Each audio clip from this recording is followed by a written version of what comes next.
ప్రేమ విఫలమైతే జీవితం నాశనమన్న ఆలోచనతో కొందరు తీసుకున్న నిర్ణయాలు ఎలాంటి విపరీత పరిణామాలకు దారితీస్తాయో ఈ ఘటన సజీవ సాక్ష్యం. తనను ప్రేమించి పెళ్లి చేసుకోవాలంటూ ఒక యువతిని వెంటపడిన యువకుడు చివరికి తన ప్రాణాలు కోల్పోయాడు. కారులో పెట్రోల్ బాంబుతో బెదిరించిపోయి చివరకు తానే సజీవ దహనమైపోయాడు. ఆమె మాత్రం చాకచక్యంగా కారు నుంచి దూకేసి బయటపడ్డారు. కర్ణాటకలో తుముకూరు జిల్లా సిరా తాలూకా జోగిహల్లి వద్ద ఈ దారుణం జరిగింది. ప్రేమించిన యువతి తన నుంచి దూరంగా ఉంటుందనే కోపంతో నాగేంద్ర అనే 30 ఏళ్ల యువకుడు ఈ దారుణానికి పాల్పడ్డాడు. బెంగళూరు జయనగర్లో నివసించే 23 ఏళ్ల యువతి ఒక ఆసుపత్రిలో ఓటీ టెక్నీషియన్గా పనిచేస్తోంది. ఈమెకు నాగేంద్రకు 6 ఏళ్లుగా పరిచయం ఉంది. మొదట స్నేహంగా మొదలై అది ప్రేమగా మారింది. గత కొద్ది రోజులుగా ఆ యువతి నాగేంద్రను దూరం పెడుతోంది. అతని సెల్ ఫోన్ నెంబర్ బ్లాక్ చేస్తే అతడికి అందుబాటులో లేకుండా పోయింది.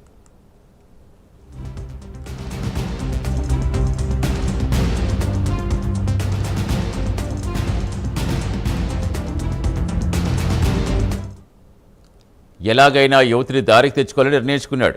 ఈ క్రమంలో శనివారం వేకువజామునే నాగేంద్ర ఒక కారు అద్దెకు తీసుకున్నాడు. నేరుగా యువతి నివసించే గదికి వెళ్ళాడు. తనతో అంకోలాకు రావాలని గొడవపడ్డాడు. నాగేంద్ర బెదిరింపులకు భయపడిందో ఏమో అతని కారులో బయలుదేరింది. ఉదయం 7 గంటల ప్రాంతాలు ఇద్దరు బెంగళూరు నుంచి అంకోలా పయనమయ్యారు. కారు తుముకూరుకు దాటిన దాకా నాగేంద్ర తన అసలు ప్లాన్ అమలు చేయడం మొదలుపెట్టాడు. తనను పెళ్లి చేసుకోవాలి, లేకపోతే చంపేస్తానని బెదిరించాడు. ఈ బెదిరింపులకు యువతి లొంగకపోవడంతో కారులోనే దాచి ఉంచిన కత్తిని తీసి ఆమెపై దాడి చేశాడు. తల చేతులపై కత్తితో దాడి చేయడంతో యువతికి తీవ్ర గాయాలయ్యాయి. ఈ సమయంలో కారు సిరా సమీపంలో జోగిహల్లి ప్రాంతానికి చేరుకుంది. అదృష్టవశాత్తు కారు నెమ్మదిగా వెళుతోంది. ఆ పరిస్థితి గమనించిన రమ్య చాకచక్యంగా కారు తలుపు తీసుకుని కిందకు దూకేస్తుంది. ఆమె కిందకు దూకగానే క్షణాల వ్యవధిలో కారులో పెద్ద శబ్దం చేసుకుంటూ పెట్రోల్ బాంబు పేలింది.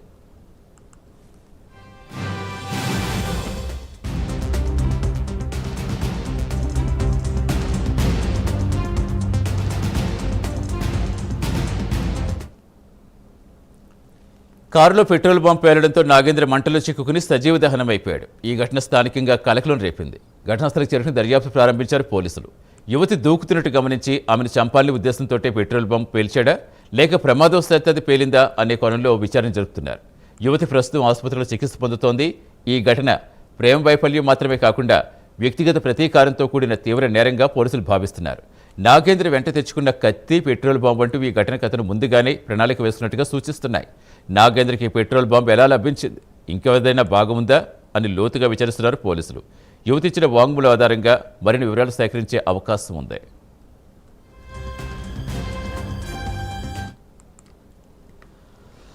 Information of car engulfed in fire at Kalambela police station on Pune highway. So immediately local police reached the spot and found that one Swift Desire tour, that yellow board car, found burning, and we also found that one person named Nagendra is inside, burnt alive, and body has burnt beyond recognition. So when we inquired about the incident, we found the driver there and another co-passenger of the deceased Ramya also was found there. So as per the statement given by them, it was they left Bangalore around 11:30 to 12 from Jayanagar going towards Ankola.